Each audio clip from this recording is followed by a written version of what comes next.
Welcome to the Four Rooms podcast, where we explore the four rooms of entrepreneurship: health, wealth, scale, and relationships.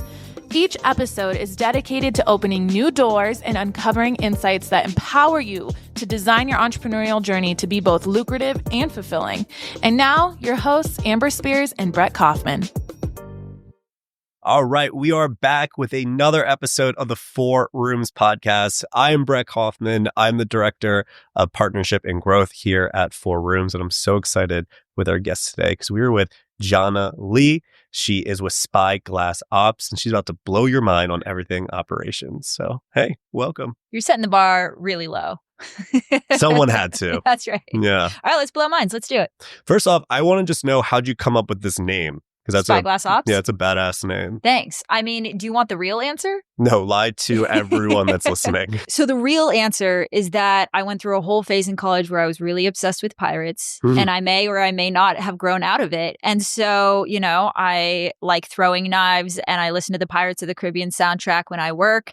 And when it came time to pick a name, I pulled from imagery that I resonated with. And like, I think that entrepreneurs can relate to feeling like sometimes running your business is like being lost at sea. Like, oh my God, I don't know where we're going. I can't see land anywhere. And it's a terrifying place to be in. And so when I thought, you know, what is the role that we at Spyglass Ops want to play for these people? It's to help guide. It's to help get them to their goal. It's to help them arrive at their destination, do that faster, do that with more certainty, and do that with more grace. And so that's the Spyglass, right? It's the tool that takes the faraway vision and brings it close so that you can actually action on it and get to where you want to go. So it's that, but it's also just that, you know, Keira Knightley's my hero. Wow. All right. I love that. Now, we're going to get more into actually what you do, but let's backtrack because I'm also a huge Pirates of the Caribbean fan. Okay, thank God. Great. So, all right. Which ship would you want to be on? Are you on Davy Jones's ship? Are you on the Black Pearl? Like, where are we? Okay. I think of all of the okay. Actually, we're on that Chinese pirates ship in the final one. Yeah. The Chinese, like female Chinese captain is goals. That's who you want to be? Yeah, I could get into it, but there's like an actual Chinese pirate that she's based off of, and she built the biggest armada out of all pirates forever, and she's my hero. Why didn't they do backstories? I would love to have had like a whole movie dedicated what are they, the something of eight? Yeah. Yeah. Yeah. Oh, yeah. I can tell you like way too much about this pirate, but you know, we could also talk business. I would do either. We can go either way. So now I want to get into, you obviously had your compass that was spinning around, pointing to the thing that you wanted. Was that what this business was? Or did you have to figure it out to find out what that direction actually was? I love that this podcast is going to be entire pirate metaphors. Okay. So my compass, my true compass pointed towards operations from the beginning, but I didn't know that that's what it was doing. So I like to say before I found ops, I was quite literally directionless in life. I was living full-time in a van, like a converted van. I was traveling through North and South America with my boyfriend at the time, and he was building a startup. He was an entrepreneur. And so I found operations by watching him try and struggle to build this thing 2 feet across the table from me every day in the middle of South America and, you know, problem solve, weigh in, try and figure things out together. And what became clear to me is that the things I was seeing in his business, he was not seeing. The problems I identified, he didn't even see them.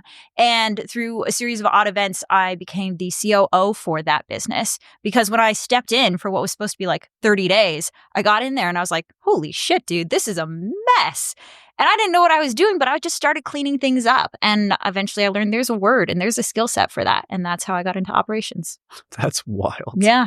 Now, would you say that, because I have some other friends in operations, but they're not organized in other areas. Sure. Are you operations savvy in every single aspect of your life? No, not at all. And actually that was recently pointed out to me that like when I travel, I book like the hotel room for the very first night and everything else is just completely left up to chance. Like I don't plan.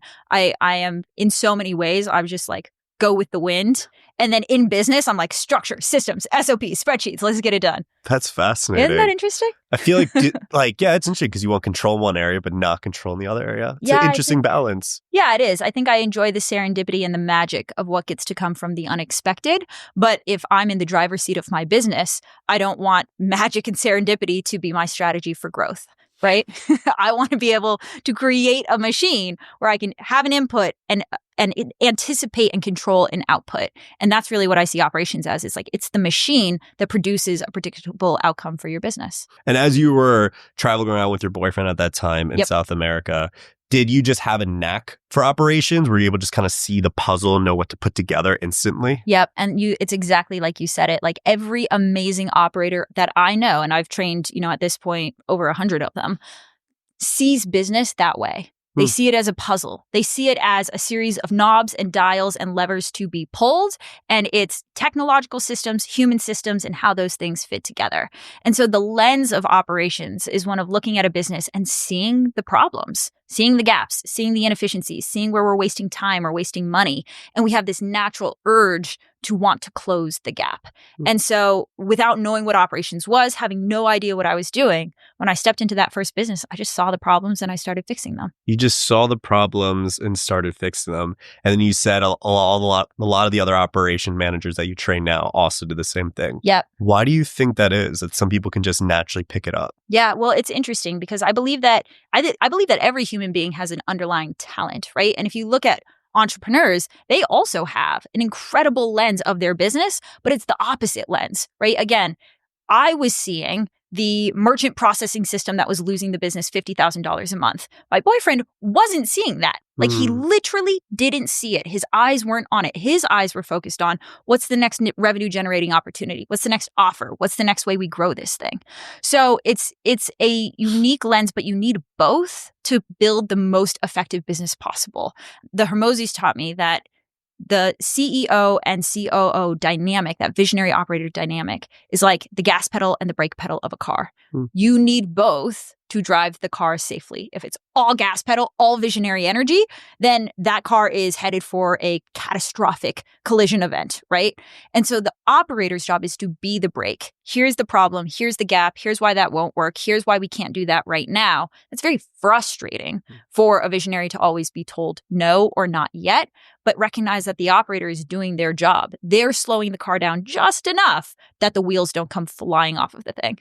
This feels like therapy, like couples therapy right there. It is. We literally call it power couple coaching because when done well, it's a power couple, right? 1 + 1 = 11. You are able to create this huge compound effect.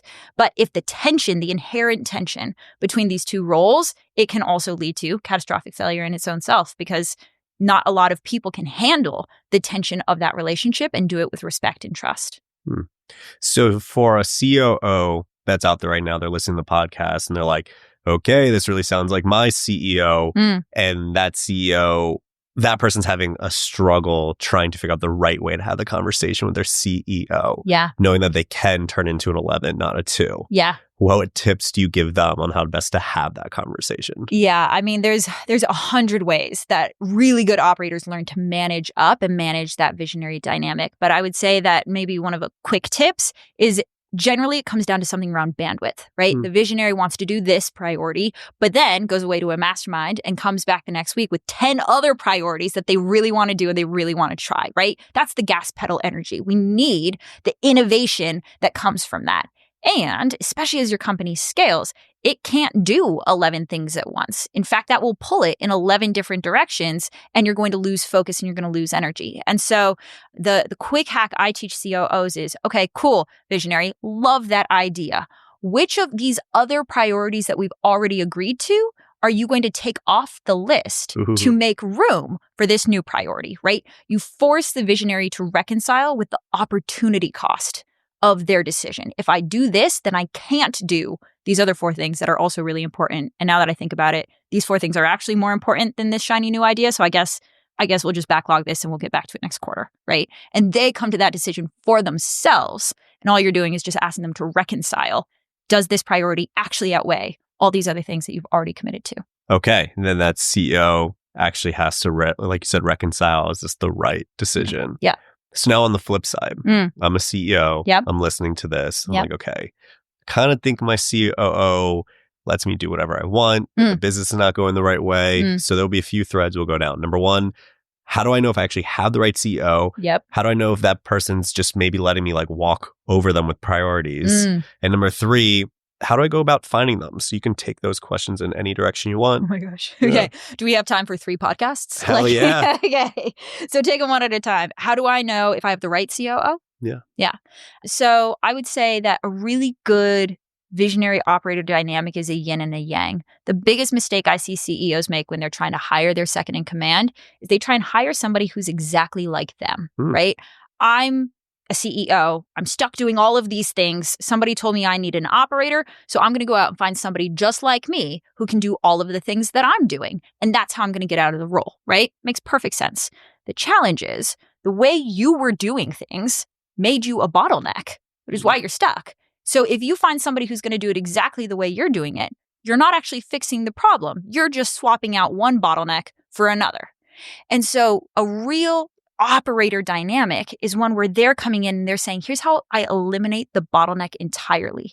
Here's how I create a business that is self-sufficient, self-managing, and isn't dependent on anyone, not you and not me, to be here all day, every day, making sure everything moves forward.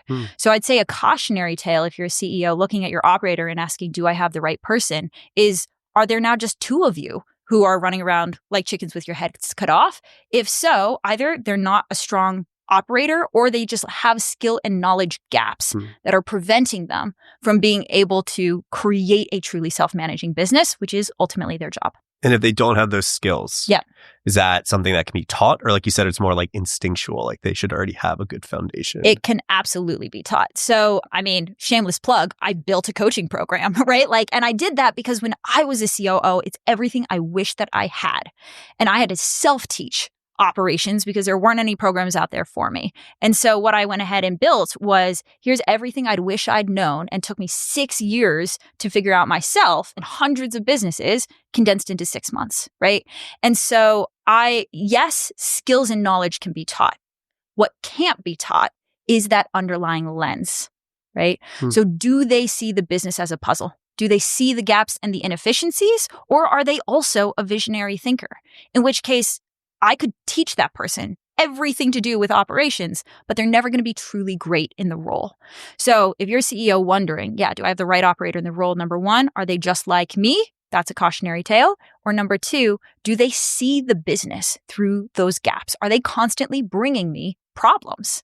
Because if they are, that's actually a leading indicator that they're seeing the problems, and they might be the right fit for the role if they had the right skills and knowledge trained on top of it. If you're looking to get even more from the 4 Rooms podcast, you don't want to miss our exclusive newsletter.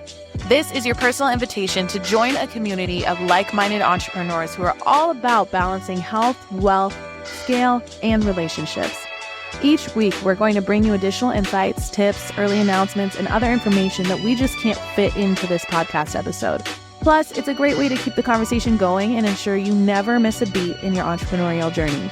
It's easy to subscribe. Just visit 4roomsmastermind.com, scroll to the bottom of the page, and enter your email. That's 4roomsmastermind.com, and just enter your email. We promise to keep things light, keep your inbox interesting, informative, and fun. Join the 4 Rooms community today, and let's grow together. Okay, so there's a lot to unpack there, and this is because I feel like our audience will be listening to this and will say, well, that kind of applies, that a little bit applies. I think I might have the right person. Is there a test you run them through? Like you just break something, say, go figure it out. Like what happens to know I actually have the right person? Yeah. So we give our expert recommendation to our clients before we ever ask them to enroll their operator. We will interview that individual. And, I'll be honest, we've had to tell people that, no, you don't have the right COO in the role. And maybe that person is your wife. And we need to have the conversation that she should not be in that role and she needs to be in this role over here. We've done that, right?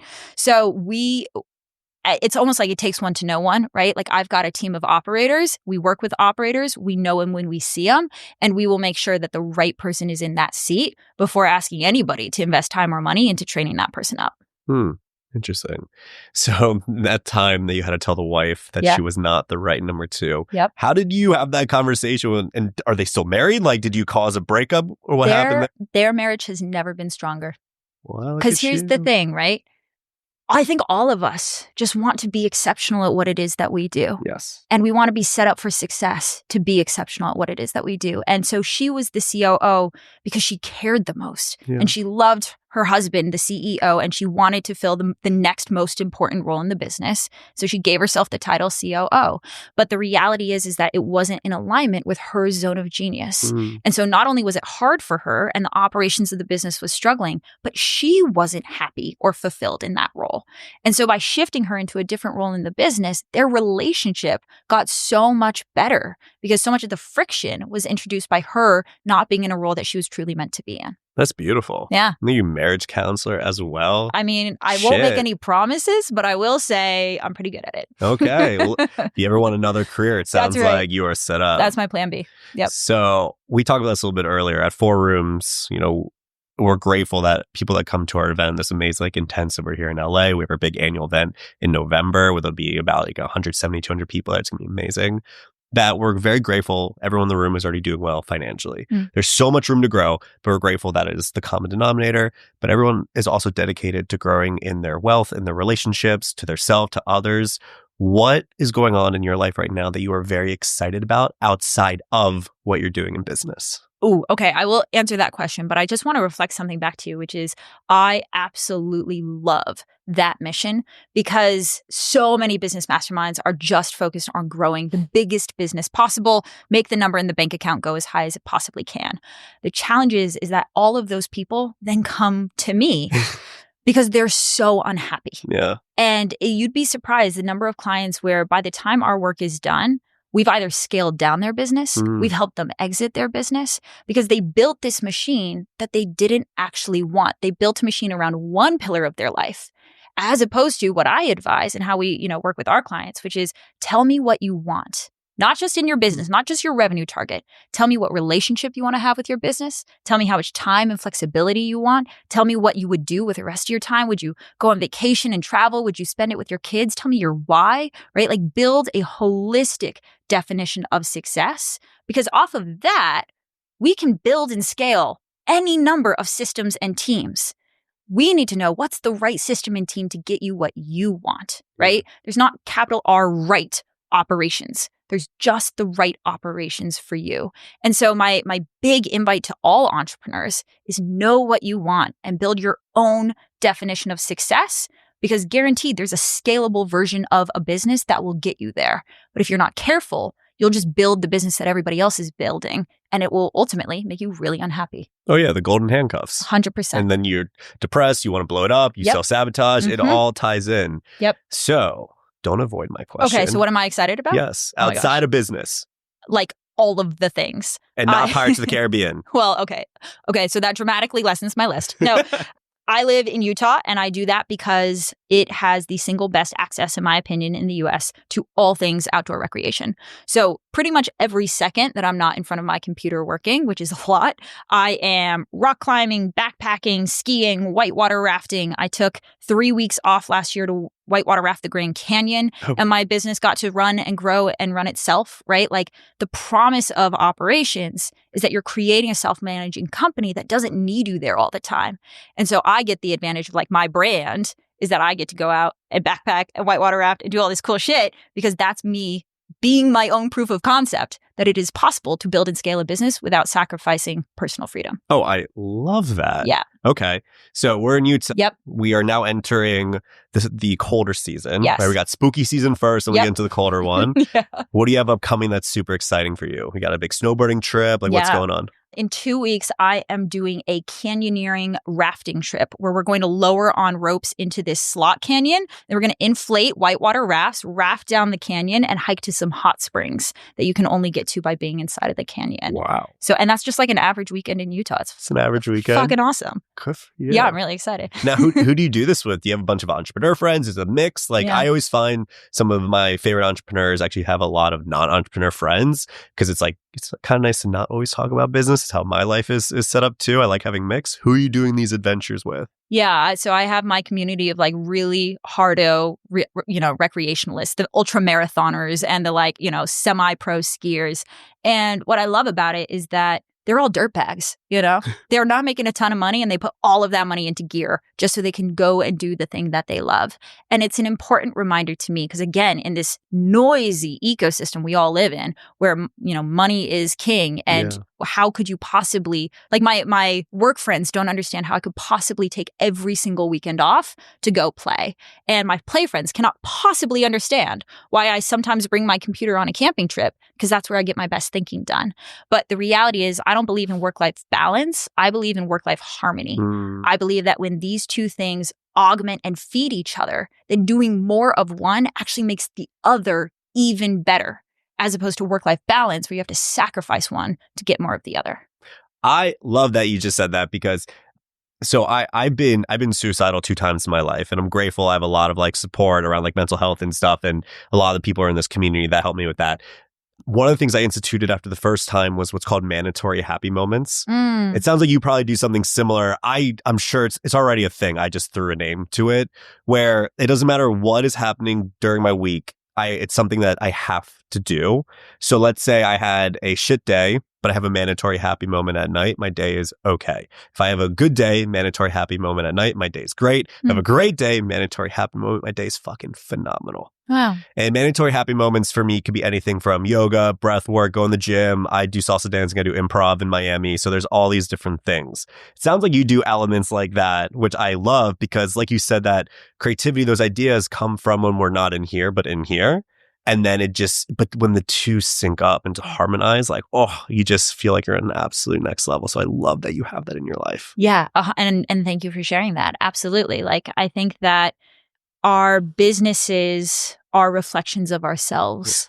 Yeah. And so if I am creating the most holistic, you know, highest potential version of myself, that won't only come through work, right? My work is one way, one expression of me. Yeah. But rock climbing, skiing, these are other whole-bodied expressions of myself. And I get to show up and be my best because I get to show up to all of them, as opposed to only isolating myself into one version of myself and my happiness and my source. Wow. Yeah. Oh, that's so amazing. Yeah. So let's talk about the vision, right? So we're going to do different forms of the vision. Let's do 5 years from now. Where do you want it to be? And then I want to do like 30 years from now. Where do you want it to be? So it's really interesting when it comes to goal setting. I always struggled with goal setting. From like early entrepreneur days, I remember again that now ex-boyfriend writing himself a check for the exact amount of money he needed to, you know, buy his helicopter or whatever, right? And I never had that. And I felt so much imposter syndrome or like insecurity around why don't I know what I want? And so what I learned for just myself, maybe it works for somebody else who's listening, is that I don't define success by the things that I have or the amount of money that I make or even like how big of a house I live in or where that house is. I define success as a version of myself that I get to become. Yeah. And so that I have a crystal clear picture of. 30 years from now, I am that bitch.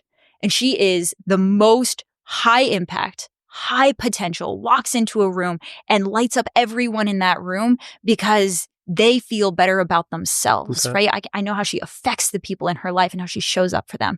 And so really all I see my day-to-day as is an opportunity to wake up every day and try and become a little more like her. And my business is just a vehicle that challenges me to continuously grow into her. And so 30 years from now, I know nothing about my life other than I will be, 30 years closer to her. And I'm sure by that point, the goalpost will have moved, but I'm okay living my life in relentless pursuit of the highest potential version of myself. That's so fucking cool. You want to do something really fun real quick? Yes. Okay. So close your eyes. Okay. I have a surprise for you. Okay. So that 30-year-old version of you actually just walked in the door, right? And now she's walking up here and she is standing in front of you. And she's, first off, just very proud of you. She heard your talk this morning and said, you killed it. But now she's saying, I actually can be here in less than 30 years.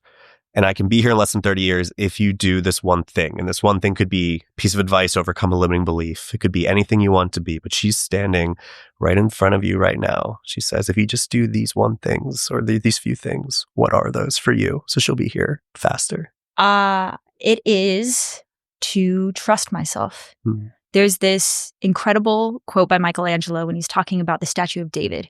And he says, "I saw the angel in the marble and I carved until I set it free." I believe that the highest potential version of ourselves are not something external to us that we need to go out and become. They are internal to us, and we need to unlearn everything that is not us in order to access and tap into it. And so she's always with me. She walked in the room just now and I saw her, but when I'm scared, when I'm about to go up on a stage, when I'm unsure about a decision to make, she's always there, and I can actually just have a conversation with her about it because she is me. She's the purest version of me who has unlearned everything that is not me. And so self-trust captures in my mind me getting slowly better at and unlayering everything else that is not me and finding and isolating who is really her, who is really me, and getting to know that version of myself better. She is smiling right now. Yeah, she is. Yeah. And then I want to ask you this, and we're getting close to wrapping up. I just love this because someone told this to me as I was going through a real struggle that I was having. They're like, what is the name of the chapter of this season of your life that you're going through? I love that question. Yeah. This chapter, integration. Integration. Mm-hmm. Say more. I recently went through a big unlearning event. My business really challenged me to personally level up in a way that I haven't in a while, like forced really steep, really intense learning curve. And so I feel like I have uncovered a new version of myself that I now need to work to incorporate and integrate because she still feels very fresh and very new and a little bit like wobbly at the knees, like she's just learning how to walk still. And so I am actively seeking to and learning how to integrate this new identity into what I know to be true about myself already. So this new identity, like how does it think, or how do you think, like whatever that identity is, walk me through. Yeah. So I call the identity the Rainmaker. The Rainmaker. And it's because I came from operations, right? I wasn't sales. I wasn't marketing. And so when I stepped into running my own business, I held these things at arm's length. In fact, I had worked with and underneath people who embodied these things, but I really struggled to work with them and for them. And so I came up with this whole narrative around how sales and marketing and entrepreneurs, and here's all the things that they do wrong, and here's how I'm going to be different. And what I realized, again, very recently, is that the exact people I love and the exact people I serve, I had villainized in my own narrative. And so, and literally, like, I do active personal development work, and this shit took me completely by surprise. I was like, where did this come from? But my business called it to my attention. And what my business needed from me was to step into and take ownership for sales, for marketing, and to incorporate this identity that for so long I had held at arm's length. And it forced, like, I was going to lose my current vision of my business if I didn't do this. So I set my identity blocks and my business up on a freaking game of chicken, Fast and Furious style, and one of them was going to give. And the identity blocks gave. And so I've recently stepped into this new identity as a rainmaker for my own business. And I am incorporating and learning what that means and how I get to show up differently now that I've claimed full ownership of that. And how does it make you feel? Fucking powerful, but also so scared. Yep. Like, that's the whoa. right answer. Yep. That's on brand. Yeah. Major, like, fully dissolve yourself in a cocoon so you can emerge as a butterfly type of situation. But that. A baby butterfly, I imagine, doesn't know shit about how to fly, how to use those big old wings. Like, it's just wobbling around, drying off in the sun, figuring things out. That's me right now. You are the exact kind of person we want in this community. You just fit in perfectly, missing piece of the puzzle. I really appreciate that. Absolutely. I've been having a blast getting to know you guys and getting to know this incredible group you've brought together. We appreciate that. So for someone that has not come to an event before, what would you tell them about your experience so far? I think what is unique is that you guys really do walk your talk about holistic success, right? We had some business presentations today, and then we had mindset, relationship, emotional intelligence presentations today. There are expert rooms on all of those topics. And so if, an entrepreneur is seeking community, but they want a community that supports all of them and not just their business, then I think this would be something to look at. Amazing. And where can people find you? Yeah. So the best way to connect with me is actually on Instagram at the Jhana Lee. And that's the best place to get all of my free value add content. If you want to learn more about Spyglass Ops and how we work with people, our website is spyglassops.com. As we wrap up today's episode, we have something special just for you. If you've been inspired by what we've explored today and you're ready to take your learning to the next level, then our 4 Rooms Mastermind live event is the perfect next step. And because you're a part of our podcast family, we're offering an exclusive 10% discount on your registration when you apply and are accepted. This is your chance. It's your chance to build relationships with other ambitious entrepreneurs like yourself, to dive deeper into the 4 rooms of entrepreneurship, and to connect with experts who can truly help accelerate your growth. Simply follow the event link in the description of this episode and use the promo code 4rooms10. That's FOURROOMS10 on your application to claim this opportunity.